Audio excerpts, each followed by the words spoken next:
Dans plusieurs pays en développement, la croissance démographique prend le pas sur celle économique. Aujourd'hui, on dénombre 1,8 milliard de jeunes de par le monde.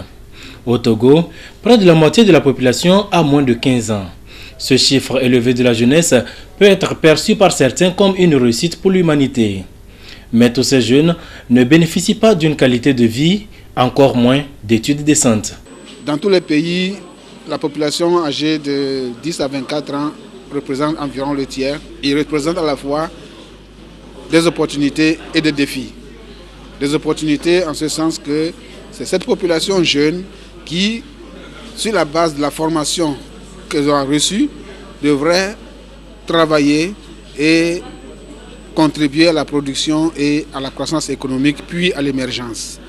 Et que faire pour assurer un avenir meilleur et sûr pour cette jeunesse montante et garantir une sécurité alimentaire dans ce monde en pleine croissance démographique? Alors, il revient à tous les pays et aux dirigeants de prendre les mesures nécessaires pour que l'emploi décent soit disponible, de sorte que cette jeunesse qui serait sortie de nos écoles de formation puisse se mettre au travail pour contribuer à la production et à l'épargne pour booster, n'est-ce pas, l'économie.